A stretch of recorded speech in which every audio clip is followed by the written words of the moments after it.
Hello everyone, आप सब कैसे हैं। मैं उम्मीद करता हूं कि बहुत अच्छे होंगे और अपनी पढ़ाई को बहुत अच्छे से कर रहे होंगे। मैं आकाश कुमार पढ़ाना आईसीटी वर्चुअल क्लासरूम में आपका बहुत बहुत स्वागत करता हूं मेरे प्यारे बच्चों। जैसे आपको पता है मेरे प्यारे बच्चों, बेसिकली हमारी आपका जो है 8th क्लास है और 8th क्लास में हम लोग देख रहे हैं हमारा थर्ड जो हमारी बुक हिस्ट्री की है उसी का हम लोग बात कर रहे थे। तो कल हम लोग क्या देख रहे थे? कल हम लोग देख रहे थे आपका पूर्व जघन्य अपराध में कुछ गलती हुई है उनको हम आपको देख चुके थे। और चैप्टर नंबर 7 है देश जनता को सभ्य और राष्ट्र को शिक्षित करने के विषय में पढ़ रहे थे। क्लियर है? तो कल हमने दो बात पढ़े, प्राच्यवाद और आपका प्राच्यवाद के जो घोर विरोधी थे उनको हमने पढ़ लिया। प्राच्यवाद मतलब जो लोग आपका ये चाहते थे कि अगर आपको भारत में शासन करना है तो जो उनकी प्राचीन चीजें हैं आप उनका अध्ययन कराओ, उन लोगों को पढ़ाओ, उनको समझो, देखो, उसी के अनुसार आपका शासन करो। और जो एजुकेशन है उनको स्थानीय भाषा में रखो, वर्नाकुलर रखो। जबकि गैर प्राच्यवाद है क्या बोलते थे कि हमें इसकी कोई जरूरत नहीं है। और लॉर्ड बाप के मैकाले क्या थे, इसके प्रखर बाप के विरोधी थे।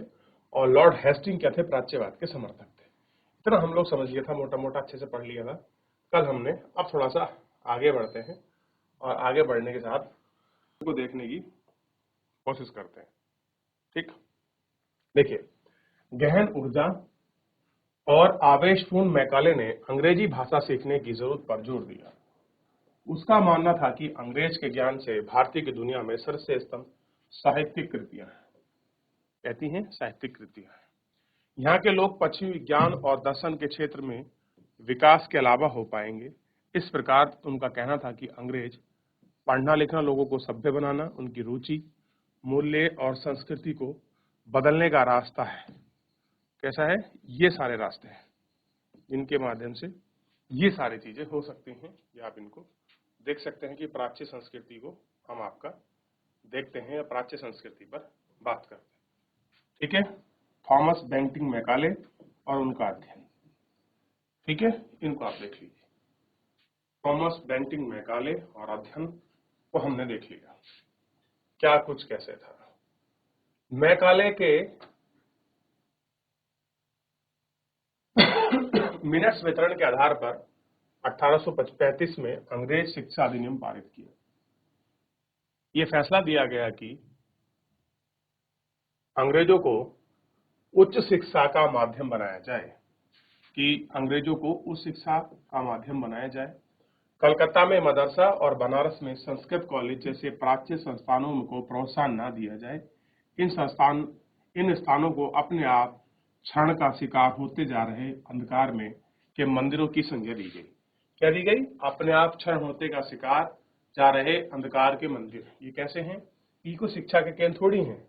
कौन कौन से? जो आपका मदरसा खोला गया था 1781 में, और उसके बाद जो आपका 1791 में जो आपका बनारस में हिंदू संस्कृत कॉलेज खुला था, उनके विषय में इनकी ऐसी बात थी। और कोशिश क्या थी कि हम क्या करें, अब हमको इंग्लिश के हायर एजुकेशन के स्कूल खोलने चाहिए। अब स्कूलों के लिए अंग्रेजी पाठ्य पुस्तक छपने लगी। अब कैसा हो कि भैया अब आप क्या चलाओगी? अंग्रेजी बुक। तो अब क्या हो रहा है कि अब जो विचार है जो बढ़ रहा है वो कहाँ जा रहा है? अब देखिए, अब जो विचार है, जो वर्ग है, वो कहाँ पनपेगा? वो आपका नए वर्ग की तरफ बढ़ रहा है। और वो नया वर्ग क्या है? वो नया वर्ग है अब आपका कि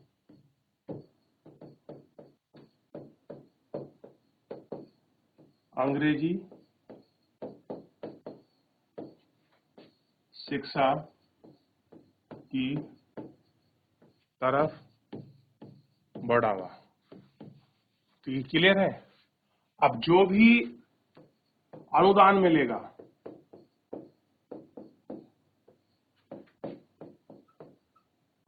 वो किसे मिलेगा? वो अंग्रेजी शिक्षा के लिए। और क्या बात करी गई कि इसमें भी अंग्रेजी शिक्षा में कैसी पढ़ाई होगी? उच्च शिक्षा की बात की गई, हायर एजुकेशन की बात की गई। और लैंग्वेज होगी अंग्रेजी कि भैया हायर एजुकेशन देनी है हमको, और किस में देनी है? इंग्लिश में देनी है। यानी कि जो स्थानीय भाषा की आपकी शिक्षा थी, यानी कि जो आपका फारसी और जो आपका संस्कृत की बात कर रहे थे, वो अब नहीं होगी। ठीक है, इनमें आपका नहीं होगा, ध्यान रहेगा इतना। चलिए आगे है तो देख लिया आपने कि मेन क्या था कि भैया अब ऐसा कुछ हमको करना पड़ेगा। आइए आगे बढ़ रहे हैं। व्यवसाय के लिए शिक्षा। 1854 में ईस्ट इंडिया कंपनी के लंदन में स्थित कोर्ट ऑफ डायरेक्टर ने भारतीय गवर्नर जनरल को शिक्षा के विषय में एक नोट भेजा। कंपनी के नियंत्रक मंडल अध्यक्ष चार्ल्स वुड ने, ध्यान दीजिए, 1854 में ईस्ट इंडिया जो कंपनी थी उसमें कोर्ट ऑफ डायरेक्टर ने क्या करा, 1854 में भारतीय गवर्नर जनरल की शिक्षा के विषय में एक आपका नोटिस भेजा, और जिसको कौन लीड कर रहा था, चार्ल्स वुड के जरिए। इस संदेश को या इस पत्र नीति को वुड डिस्पैच के नाम से जाना जाता है। इस दस्तावेज में भारत में लागू की जाने वाली शिक्षा नीति का स्पष्ट उल्लेख करते हुए एक बार फिर दोहराया गया कि प्राच्यवादी ज्ञान के स्थान पर यूरोपीय शिक्षा को व्यवहारिक लाभ मिले। तो चार्ल्स वुड, ध्यान दीजिए, नए आ गए हैं, और चार्ल्स वुड क्लियर है, इनको अध्यक्षता मिली है शिक्षा के लिए,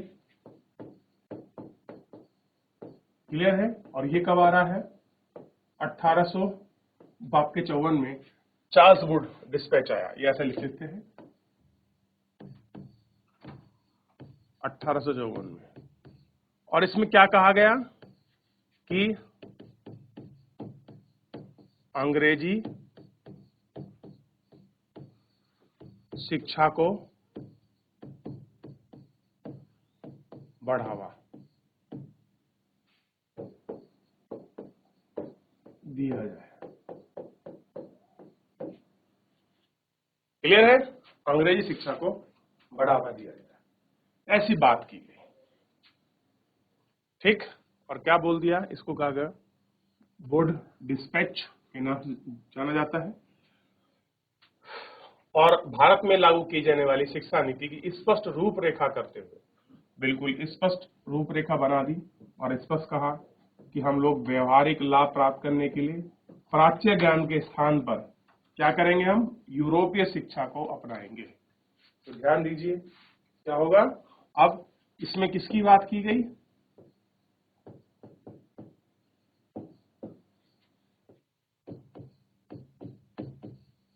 यूरोपीय शिक्षा को बढ़ावा।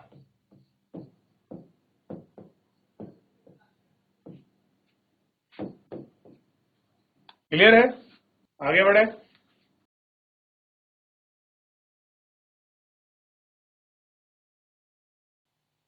आगे बढ़ जाए, चलिए।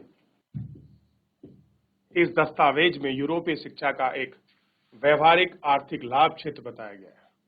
मुताबिक यूरोपीय शिक्षा के माध्यम से भारतीयों को व्यापार और वाणिज्य के विस्तार में होने वाले लाभों को समझना, देश की शिक्षा और संसाधनों के विकास के महत्व को समझने में मदद मिलेगी। यदि उन्हें यूरोपीय जीवन शैली से अवगत कराना जाए तो उनकी अभिरुचि आकांक्षाओं में बदल आएगा। ब्रिटिश वस्तुओं की मांग पैदा होगी, क्योंकि तब तक यह कोई यूरोपीय चीजें अपनाने और सीखना शुरू कर देगा। तो कैसे कैसे कर देगा, जब तक इनकी मांग शुरू नहीं होती, चीजें नहीं बदलती। कैसे उनके संसाधनों को, उनके जीवन शैली को अवगत कराया उनसे कि किस प्रकार हम सब ये सारी चीजें कर सकते हैं। क्लियर है, आगे बढ़े। वुड की नीति पत्र में यह तर्क दिया जाता है कि यूरोपीय शिक्षा से भारतीयों के नैतिक चरित्र का उत्थान होगा। वुड में क्या गया, वुड डिस्पैच जो आया, इसमें साफ साफ बात की गई, अगर भारतीय क्या करेंगे, यूरोपीय शिक्षा लेंगे, क्या होगा, जो उनका नैतिक चरित्र है उसमें क्या होगा, उत्थान होगा। यानी कि उनका नैतिक चरित्र बढ़ेगा। किससे बढ़ेगा नैतिक चरित्र, तो वो नैतिक चरित्र आपका बढ़ेगा, क्या बोलते हैं, यूरोपियन एजुकेशन से। ठीक, इसमें वे ज्यादातर सत्यवादी और ईमानदार बन जाएंगे। कैसे बन जाएंगे? सत्यवादी, सच बोलने वाले हमेशा, और ईमानदारी से काम करने वाले। फलस्वरूप कंपनी को भरोसेमंद कर्मचारियों की कमी नहीं रहेगी। दस्तावेज के मुताबिक पूरब का साहित्य न केवल भयानक त्रुटि से भरा पड़ा है, बल्कि यह लोगों में न केवल काम के प्रति दायित्व, समर्पण की भावना पैदा करता है और न ही शासन के लिए निपुणता पैदा कर सकता है। ये सारी चीजें इसमें देखी गई और यही सारी चीजों पर बात की गई। क्लियर है? कैसे निपुणता होगी, क्या चीज को फॉलो करेगा। अब देखिए 1854 के नीति पत्र के बाद अंग्रेजों ने कई अहम कदम उठाए। सरकारी शिक्षा विभाग का गठन किया गया। अब यहां बना शिक्षा विभाग। 1854 की नीति के तहत ही सरकारी शिक्षा विभाग की नियुक्ति हुई, गठन बना, ताकि शिक्षा संबंधी सभी मामलों पर सरकारी नियंत्रण स्थापित किया जा सके। विश्वविद्यालय शिक्षा की व्यवस्था को विकसित करने के लिए कदम उठाए गए। 1857 में जब मेरठ और दिल्ली में सिपाही विद्रोह कर रहे थे, उसी समय कलकत्ता, मद्रास और बंबई विश्वविद्यालयों की स्थापना हुई। कहां पर? कलकत्ता विश्वविद्यालय। और स्कूली शिक्षा प्रणाली में परिवर्तन के प्रयास किए गए। तो ध्यान दीजिए, वर्ष 1857, और आप जानते हैं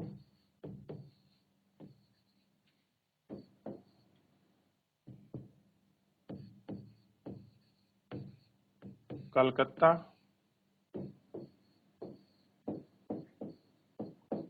मद्रास,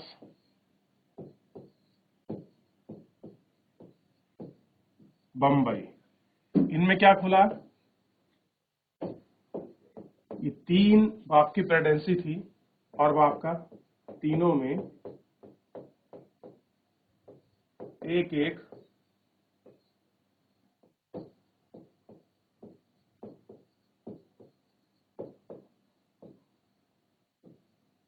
विश्वविद्यालय की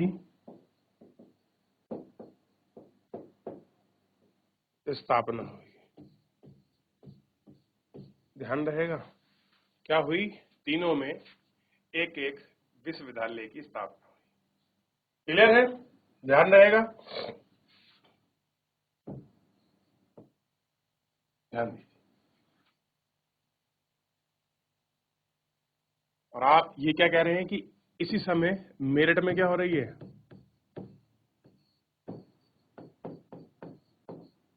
क्रांति हो रही है। कौन सी? 1857 की। क्लियर है? अब आपको इतना पढ़ने के बाद क्या कुछ समझ आया कि अंग्रेज आखिर में भारतीय शिक्षा को क्यों बढ़ावा नहीं दे रहे थे? क्लियर है?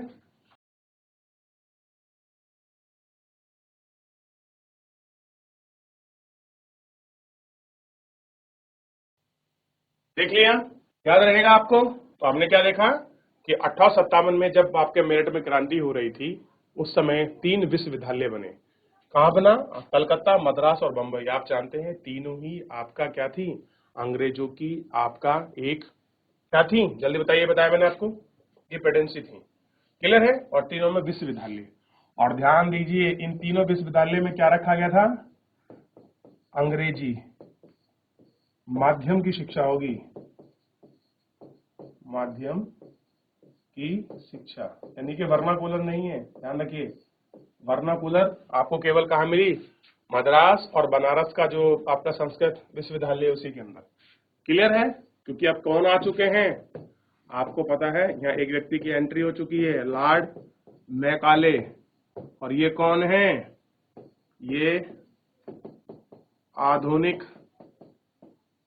शिक्षा को लेकर आए हैं भारत में, जिसको हम क्या कहते हैं? यूरोपीय शिक्षा। क्या कहते हैं? यूरोपीय शिक्षा प्रणाली। क्लियर है? ध्यान रहेगा, ये आपको ध्यान रखना है। चलिए देख लीजिए एक बार।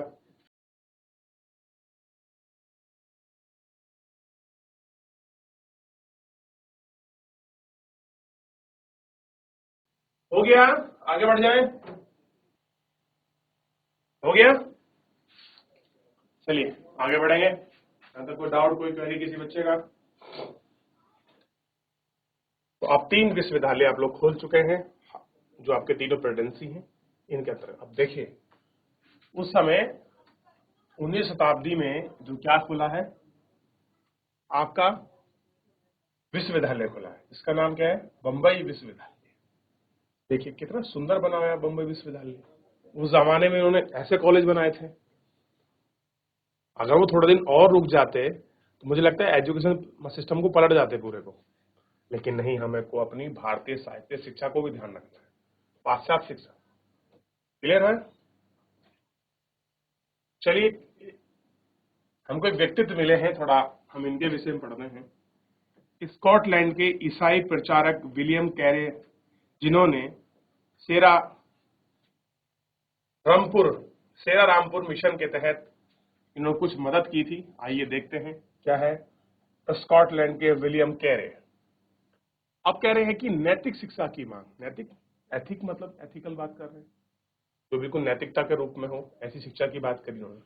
आइए देखते हैं क्या कह रहे हैं कि 19वीं सदी में 90th जो की सेंचुरी में भारत में कई एक्टिव, सक्रिय मतलब होता है एक्टिव, ईसाई प्रचारकों ने व्यवहारिक शिक्षा के पक्ष में तर्कों को घोर विरोध किया।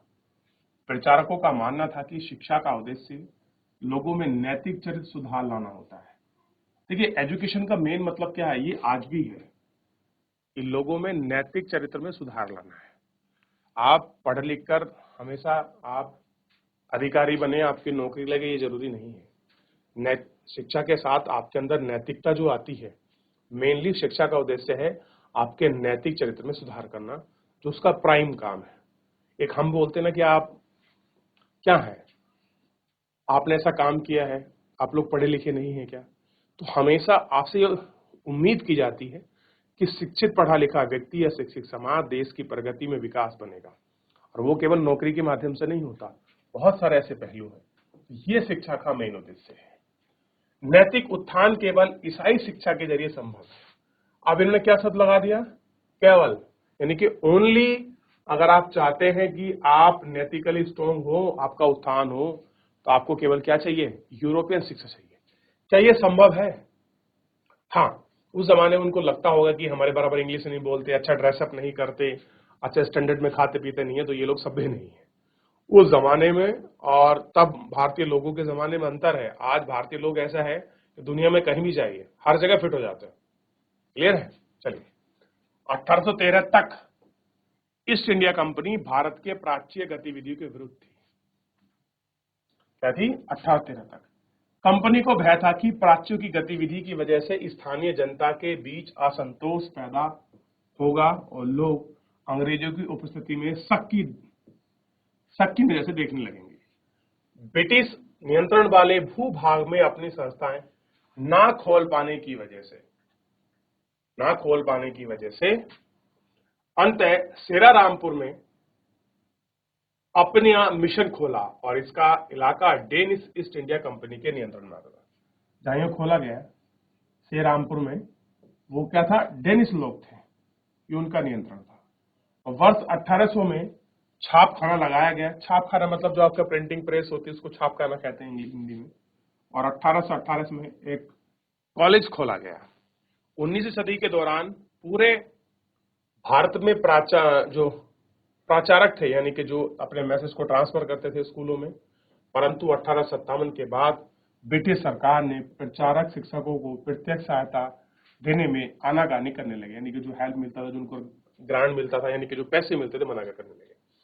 सरकार को लगता था कि स्थानीय रीति रिवाज, व्यवहार, मान्य मूल्यताओं और धार्मिक विचार से किसी तरह का छेड़छाड़ देशी जनता को भड़का सकता है। लोगों को लग रहा है कि अगर आपने कुछ भी किया, लोकल इंटरफेरेंस आपने किया, लोगों का कुछ ने तुमने धार्मिक मूल मान्यताओं को छेड़छाड़ किया, स्थानीय रीति रिवाज को तुमने प्रभावित किया, लोग विद्रोह कर देंगे। और वही कारण हुआ ये सारे क्रिश्चियन आ रहे थे और 1857 की जो आपकी क्रांति हुई है उसमें एक वजह ये भी रहा है ईसाई जो मिशनरी आए हैं। क्या आए हैं? ईसाई मिशनरी।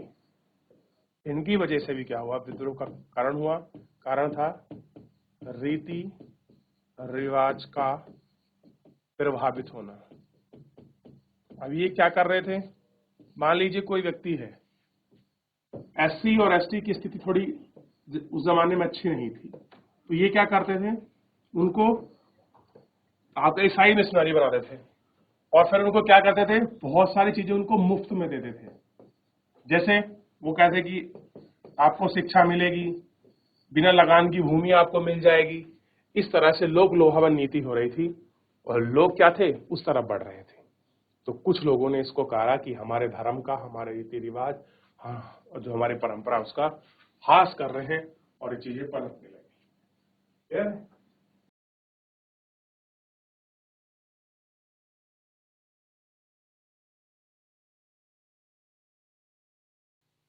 क्लियर है? चलिए, तो यहां तक आपने पढ़ लिया। कोई क्वेरी, कोई डाउट? चलिए, तो मेरे प्यारे बच्चों, फिलहाल जो है आज के लिए इतना ही। मिलते हैं नेक्स्ट लेक्चर में। तब तक अपना ध्यान रखिए, स्वस्थ रहिए और अपनी पढ़ाई को बहुत अच्छे से करते रहिए। मुझसे जुड़ने के लिए आपका बहुत बहुत धन्यवाद।